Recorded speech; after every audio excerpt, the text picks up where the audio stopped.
आज का टॉपिक हमारा रहेगा कॉम्प्लेक्स सेंटेंस। कौन सा रहेगा? कॉम्प्लेक्स।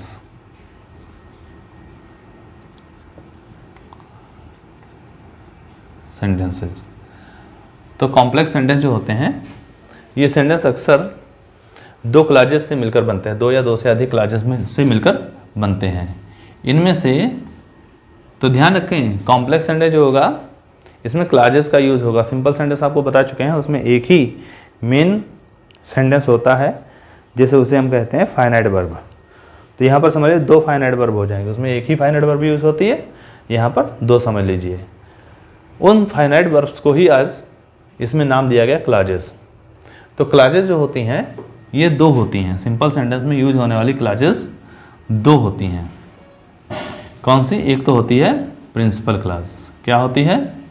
Principal clause. और दूसरी होती है कोऑर्डिनेट, सॉरी सबऑर्डिनेट क्लॉज होती है इसमें, सबऑर्डिनेट ऑर्डिनेट क्लॉज। तो सबऑर्डिनेट और सबऑर्डिनेटिंग क्लॉज एक ही बात है, तो आप यहां पर याद रखिए, एक है प्रिंसिपल क्लॉज, दूसरी है सबऑर्डिनेट क्लॉज। तो प्रिंसिपल क्लॉज कौन सी होती है? तो आप जानते हैं प्रिंसिपल क्लॉज क्या होती है।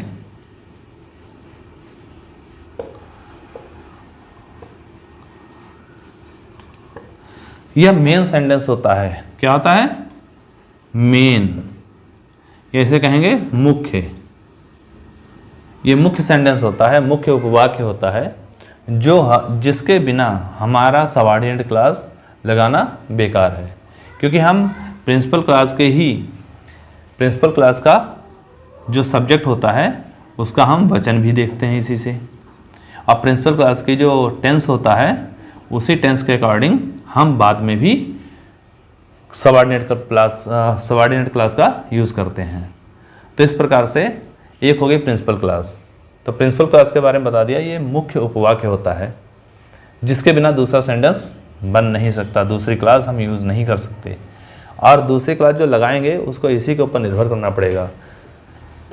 जैसे आप जानते हैं कि स्कूल वगैरह में कहते हैं नहीं, वो प्रिंसिपल हैं, तो प्रिंसिपल और मेन है आदमी वो, और बाकी दूसरे कौन है? सबऑर्डिनेटर होते हैं, सबऑर्डिनेटर्स ही होते हैं।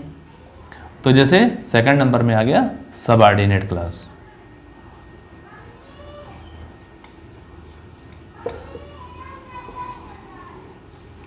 सबऑर्डिनेट क्लॉज, सबऑर्डिनेट क्लॉज में क्या मिलता है? जो पहला सेंटेंस है उसी के सेंस को आगे बढ़ा दिया जाता है। तो यहाँ पर हम किसका यूज़ करेंगे? सबऑर्डिनेट क्लॉज के काइंड्स हम बता दें सबसे पहले। तो इसमें सबसे पहला काइंड होता है नाउन क्लॉज। क्या होता है? Noun clause. और इसका दूसरा क्या होता है? Adjective clause.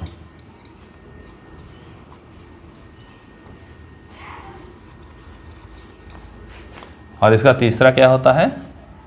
Adverb clause. Adverb clause.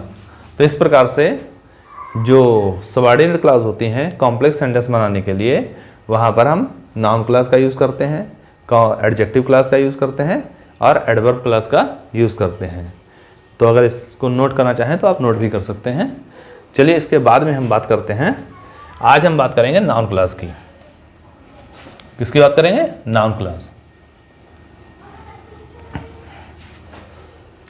जैसे यहां पर है, एक आपको एग्जांपल दे दें, राम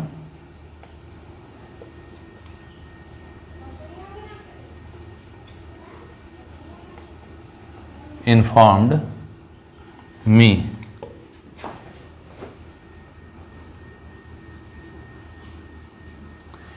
आगे आ जाए कि द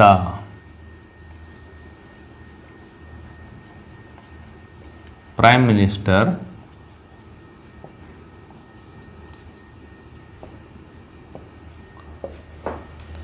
इज विजिटिंग, यहाँ पे लिख दे रहे हैं विजिटिंग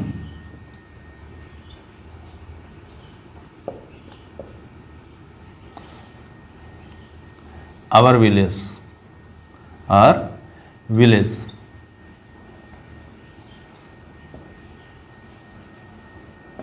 तो यहां पर आ गया कि राम ने इन्फॉर्म किया मुझको।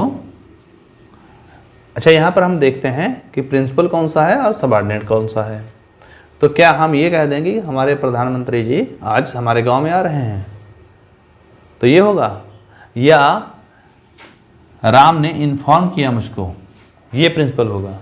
तो सबसे पहले प्रिंसिपल यही होगा, प्रिंसिपल क्लास ये होगी कि राम ने मुझे इन्फॉर्म किया। अब कौन सा इन्फॉर्मेशन दी है वो हम बाद में देखेंगे, तो वो क्या हो जाएगा, सबऑर्डिनेट क्लास हो जाएगी। तो सबसे पहले हम बात करेंगे नाउन क्लास की। नाउन क्लास, तो नाउन क्लास में आप याद रखिए कि यह नाउन का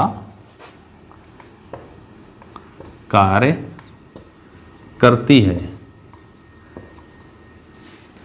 इसका दूसरा पॉइंट याद रखिए, यह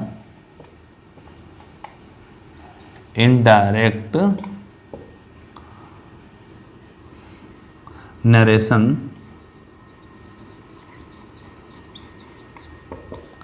का नियम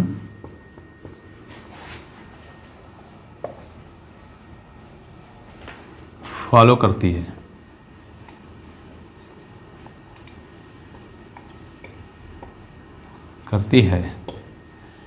तीसरा पॉइंट आप याद रखिए,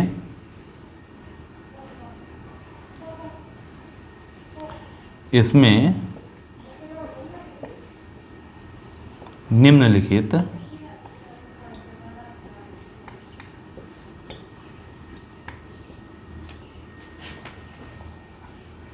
कंजंक्शंस यूज होते हैं। कंजंक्शंस प्रयोग होते हैं।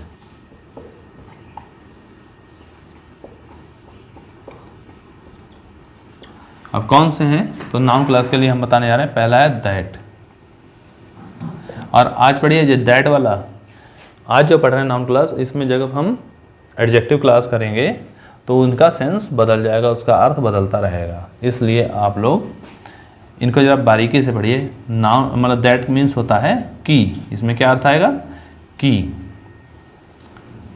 व्हाट का अर्थ होगा कि क्या। विच का अर्थ होगा कि कौन सा। हु होगा कि कौन। हुम होगा कि किसे। हुज होगा कि किसका। यहाँ पर हुज जो है एडजेक्टिव क्लास में लगता है, लेकिन हमने आपको इसमें बता देना है थोड़ा सा कि किसका। वेयर होता है कि कहाँ। व्हेन होता है कि कब। तो इस प्रकार से आपने जाना है कि जहाँ जहाँ इन क्वेश्चन वर्ड्स के साथ में या किसी भी साथ में की जरूर हिंदी में मिलेगा। जब भी आप हिंदी बनाएंगे तो उसको की के साथ यूज़ करेंगे, तो वो क्या हो जाएगा, नाउन क्लास। चलिए समझते हैं अब इसको आगे एग्जाम्पल के माध्यम से।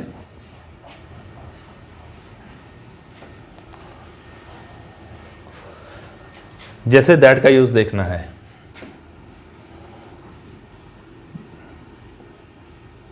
जैसे he told me, he told me, उसने मुझे बताया। क्या होता है, गॉड इज ग्रेट।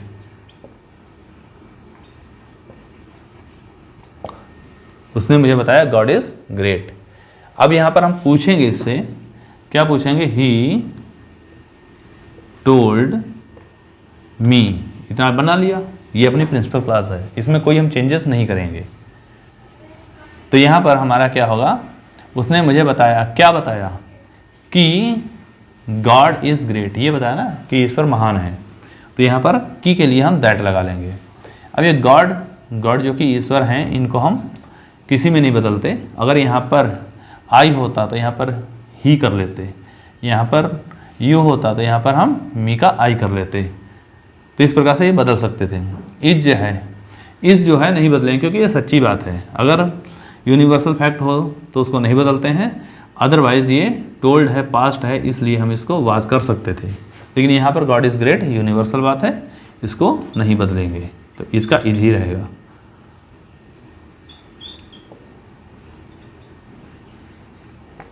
इस प्रकार से बन गया he told me that God is great. तो आपने दैट वाला समझ लिया। अगला है वाट। वाट के लिए है please listen to me.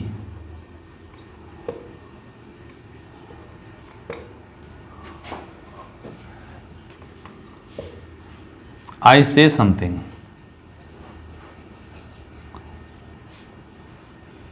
I say something.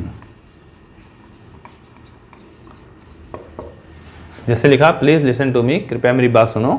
आई से समथिंग, मैं कुछ कहता हूँ। तो यहाँ पर क्या करेंगे, बना देंगे प्लीज लिसन टू मी। जो है ये तो हमारा प्रिंसिपल क्लास है, इसको नहीं बदलेंगे। प्लीज लिसन टू मी।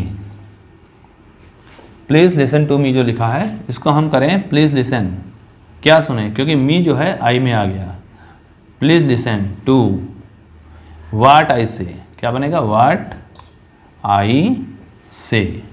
तो समथिंग हटा के हमने वाट में यूज़ कर लिया, तो ये बन जाएगा प्लीज़ लिसन टू वाट आई से। ये आपका नाउन क्लास हो गया। चलिए अगला देखते हैं। तो आप देख रहे हैं यहाँ पर क्लास है, यहाँ पर भी सब्जेक्ट और वर्ब है, यहाँ पर भी सब्जेक्ट और वर्ब है। जब क्लास जो होती है उनमें सब्जेक्ट और वर्ब होता है, लेकिन जो फ्रेज है या जैसे फ्रेज है, कोई एडजेक्टिव है कुछ लगाना, उसमें वर्ब थोड़ा ना होगी। अगला देखते हैं विच का use. I want to no,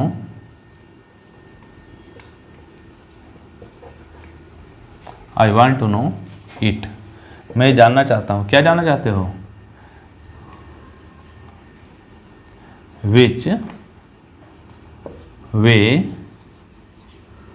has she gone, कि वो किस रास्ते पर गई है, मैं जानना चाहता हूँ। यहाँ पर ये इंट्रोगेटिव है, लेकिन जब हम इसको जोड़ेंगे तो हम बना देंगे आई वांट टू नो, मैं जानना चाहता हूँ। क्या जानना चाहता हूँ, तो ये हमारा आंसर जो होगा विच वे, किस रास्ते पर, कि किस रास्ते पर शी हैज़ गॉन, क्योंकि ये जो इंट्रोगेटिव सेंटेंस होता है तो वहाँ पर हम हेल्पिंग वर्ब को सब्जेक्ट से पहले लगा लेते हैं। लेकिन जब हम इसी को नाउन क्लास में यूज़ करेंगे या एडजेक्टिव क्लास में किसी में यूज़ जब क्लास बन जाएगी तो याद रखिए हेल्पिंग वर्ब सब्जेक्ट के बाद चली जाएगी, शी हैज़ कर देंगे। 12-21 याद रखिए, जैसे 1 2 है तो 2 पहले कर दें 1 बाद में कर दें। शी हैज़ गॉन, तो समझ आ रहा होगा आपको। तो इस प्रकार से ये एक बन गया, दूसरा बन गया, तीसरा बन गया। चलिए अगला देखते हैं, विच वाला समझ गया, who. I know him, I know him, मैं उसको जानता हूँ। किसको जानता हूँ, ही इज योर फ्रेंड, वो तुम्हारा मित्र है, मैं जानता हूँ। तो क्या जानता हूँ, आई नो, मैं जानता हूँ। क्या जानता हूँ, इस हिम को हटाओ तो बना लो हु योर फ्रेंड, यहाँ बनेगा your friend is, who your friend is. वैसे यहाँ पर अगर ये नियम लगाना चाहो तब भी लग सकता है। अगर हु खुद में एक सब्जेक्ट है तो यहाँ पर ऐसे भी बन सकता है, देखिए हु इज योर फ्रेंड, तब भी गलत नहीं होगा, दोनों ही सही हैं, योर फ्रेंड। तो ये ऑप्शन के ऊपर निर्भर करेगा। अगर आपके बड़ी कंपटीशन में आप जाएंगे तो वहाँ पर ऐसे सेंटेंस मिल सकते हैं। हमने समझ लिया है दैट, वाट और विच भी समझ लिया है, हु भी समझ लिया है। चलिए होम देखें।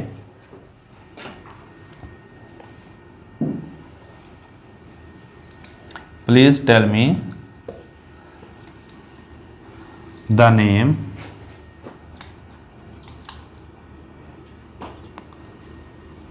you were calling him। कृपया मुझे नाम बताओ, तुम उसको बुला रहे थे। तो please tell me the name,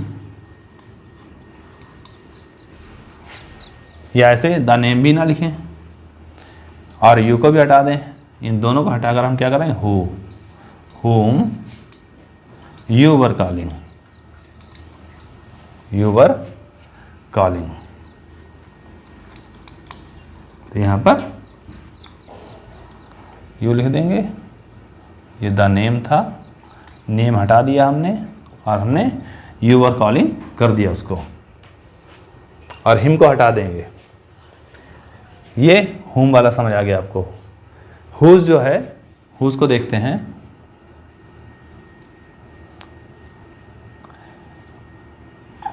I saw a man who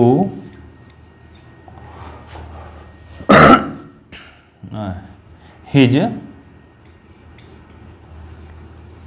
leg was broken। मैंने एक आदमी देखा उसकी टांग टूटी थी। तो ऐसा मैंने देखा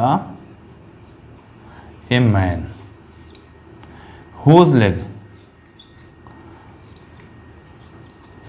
वाज ब्रोकन। तो यहां पर हमने कर दिया जिसकी लात टूटी थी। अगला जो है कि कहाँ, वेयर जो है कि कहाँ, ये कैसे बनेगा,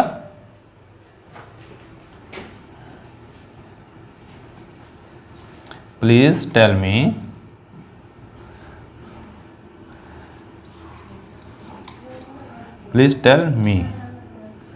where do you live,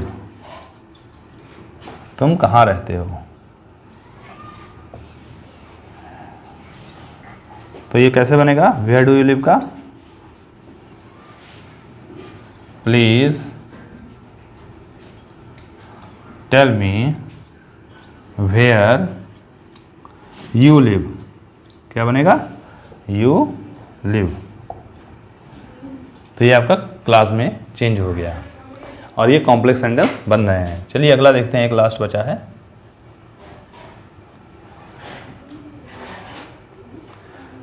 when I